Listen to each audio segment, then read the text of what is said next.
Hai Miners, ketemu lagi dengan saya. Kali ini saya akan membahas pentingnya K3 untuk kita pahami bersama. Harus kita ketahui pentingnya K3 dalam industri pertambangan.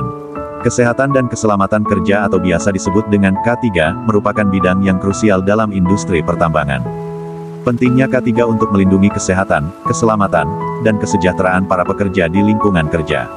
Hal ini termasuk identifikasi, pencegahan, dan pengurangan risiko terhadap kecelakaan kerja, paparan bahan berbahaya, serta penyakit yang terkait dengan aktivitas pertambangan. Nah, kamu harus tahu lebih dalam lagi pentingnya K3 di industri pertambangan karena ini sangat penting untuk keselamatan untuk kamu yang ingin bekerja di industri pertambangan. K3 dalam industri pertambangan adalah seperangkat aturan, kebijakan, dan prosedur yang ditetapkan oleh perusahaan tambang untuk melindungi karyawan dari bahaya, mengurangi risiko cedera, dan menjaga kesehatan mereka di tempat kerja. Definisi ini mencakup berbagai aspek, termasuk penggunaan peralatan pelindung diri, pelatihan keselamatan, pemeriksaan rutin, manajemen risiko, dan partisipasi aktif seluruh anggota tim dalam menciptakan budaya K3 yang positif. Tujuan utama dari implementasi K3 di industri pertambangan adalah melindungi nyawa dan kesehatan pekerja. Selain itu, K3 juga bertujuan untuk mengurangi risiko kecelakaan dan cedera, meningkatkan efisiensi operasional, meminimalisir dampak negatif terhadap lingkungan, serta mematuhi peraturan pemerintah terkait keselamatan kerja. 1. Sejarah singkat dan pengembangan K3 di sektor pertambangan. Sejarah K3 di sektor pertambangan telah mengalami perkembangan yang signifikan seiring waktu. Pada awalnya, kesadaran tentang K3 tidak sekuat sekarang, dan banyak kecelakaan serta penyakit terkait pertambangan terjadi akibat kurangnya kesadaran dan perlindungan bagi pekerja. Namun, seiring berjalannya waktu, kesadaran tentang pentingnya K3 semakin meningkat, dan peraturan serta standar keselamatan yang lebih ketat diterapkan untuk melindungi pekerja di industri ini. Data kecelakaan kerja di industri pertambangan. Industri pertambangan dikenal memiliki tingkat kecelakaan kerja yang tinggi. Kecelakaan di tempat kerja ini dapat berupa kecelakaan fatal, cedera serius, atau bahkan menyebabkan cacat permanen bagi pekerja. Data statistik menunjukkan bahwa kecelakaan tersebut dapat disebabkan oleh berbagai faktor, seperti kesalahan manusia, kurangnya pelatihan, peralatan yang rusak, serta faktor lingkungan yang tidak aman. Penyakit akibat lingkungan kerja di sektor pertambangan. Selain kecelakaan, pekerja di industri pertambangan juga berisiko mengalami penyakit yang disebabkan oleh lingkungan kerja yang tidak sehat. Contohnya adalah paparan debu dan gas berbahaya, yang dapat menyebabkan penyakit pernapasan, seperti silikosis dan asma. Paparan bahan kimia berbahaya juga dapat menyebabkan penyakit kronis, termasuk penyakit kanker. Dampak sosial dan ekonomi dari kecelakaan dan penyakit di pertambangan. Kecelakaan dan penyakit akibat lingkungan kerja di industri pertambangan tidak hanya berdampak pada individu pekerja, tetapi juga memiliki dampak sosial dan ekonomi yang luas. Keluarga pekerja yang mengalami kecelakaan atau penyakit akan merasakan dampak emosional dan finansial yang signifikan. Selain itu, perusahaan juga menghadapi konsekuensi berat seperti penurunan produktivitas, biaya hukum, dan reputasi yang tercemar. Pentingnya K3 karena memiliki faktor risiko yang berbahaya. Bahaya fisik, di industri pertambangan, pekerja sering berhadapan dengan bahaya fisik seperti paparan debu dari batu dan mineral, kebisingan dari mesin berat, getaran dari alat-alat berat, serta bahaya radiasi dari bahan radioaktif. Paparan berkepanjangan terhadap faktor-faktor ini dapat menyebabkan gangguan kesehatan, seperti masalah pernapasan, gangguan pendengaran, dan masalah kesehatan lainnya. Bahaya kimia, industri pertambangan juga melibatkan penggunaan bahan kimia berbahaya dan beracun, B3, dalam proses produksi dan pengolahan. Paparan terhadap zat-zat ini dapat menyebabkan keracunan, iritasi kulit dan mata, serta dampak jangka panjang terhadap organ tubuh. Beberapa contoh B3 di industri pertambangan adalah merkuri, arsenik, dan asam sulfat.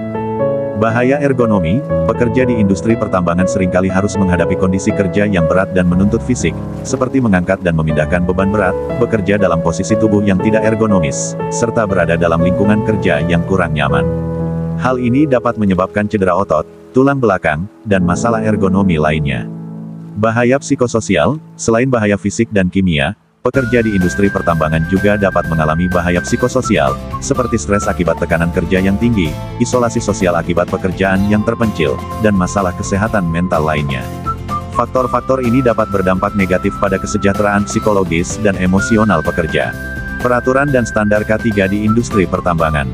Peraturan pemerintah terkait K3 di sektor pertambangan. Untuk melindungi kesehatan dan keselamatan pekerja di industri pertambangan, pemerintah telah mengeluarkan berbagai peraturan dan undang-undang terkait K3.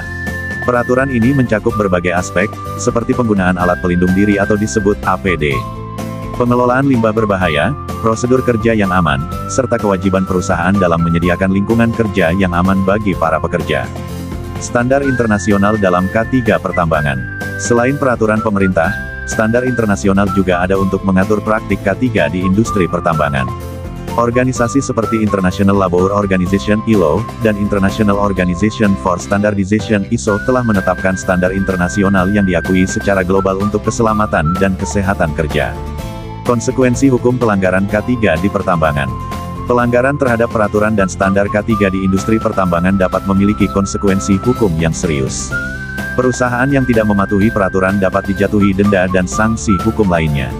Selain itu, perusahaan juga dapat menghadapi tuntutan hukum dari pekerja atau keluarga pekerja yang mengalami kecelakaan atau penyakit terkait pertambangan. Manajemen K3 di industri pertambangan. Peran dan tanggung jawab manajemen dalam K3. Manajemen di industri pertambangan memiliki peran penting dalam mengelola K3. Mereka bertanggung jawab untuk menciptakan budaya keselamatan yang kuat di perusahaan, menyediakan sumber daya dan pelatihan untuk melaksanakan K3 dengan baik, serta melakukan evaluasi dan pemantauan terhadap keberhasilan implementasi K3. Proses identifikasi dan evaluasi risiko. Langkah awal dalam manajemen K3 adalah mengidentifikasi dan mengevaluasi risiko di tempat kerja. Manajemen harus melakukan analisis risiko untuk mengidentifikasi bahaya potensial dan menilai seberapa besar risiko yang dihadapi pekerja. Dari hasil analisis ini, tindakan pencegahan dan pengendalian risiko dapat dirancang. Pengendalian risiko dan pencegahan kecelakaan. Setelah risiko diidentifikasi, manajemen harus mengimplementasikan tindakan pengendalian risiko. Hal ini meliputi penggunaan alat pelindung diri APD, perawatan dan pemeliharaan peralatan, pengaturan lingkungan kerja yang aman, serta pelatihan bagi pekerja tentang prosedur kerja yang aman. Program pelatihan dan kesadaran K3. Manajemen juga harus menyediakan program pelatihan K3 yang efektif bagi seluruh pekerja. Pelatihan ini harus mencakup pengenalan tentang bahaya di tempat kerja, cara mengidentifikasi risiko, penggunaan APD, serta tindakan yang harus diambil dalam situasi darurat. Selain itu, manajemen juga harus meningkatkan kesadaran tentang K3 melalui kampanye keselamatan, seminar, dan diskusi berkala tentang K3. Penggunaan alat pelindung diri APD di pertambangan dan jenis-jenis APD yang digunakan di pertambangan. Pekerja di industri pertambangan harus menggunakan berbagai jenis alat pelindung diri APD untuk melindungi diri dari bahaya di tempat kerja. Beberapa jenis APD yang umum digunakan di pertambangan termasuk helm keselamatan, kacamata pelindung, masker pernapasan, sarung tangan, sepatu keselamatan, serta pakaian pelindung. Panduan memilih, menggunakan, dan merawat APD. Penting bagi pekerja untuk memilih APD yang sesuai untuk jenis bahaya yang dihadapi. Misalnya, APD untuk melindungi dari debu dan bahan kimia berbeda dengan APD untuk melindungi dari kebisingan dan getaran. Selain itu, pekerja harus mengenakan APD dengan benar dan merawatnya dengan baik agar tetap efektif dalam melindungi diri. Efektivitas dan keterbatasan penggunaan APD. Meskipun APD penting untuk melindungi pekerja, namun perlu diingat bahwa penggunaan APD tidak selalu sepenuhnya menghilangkan risiko.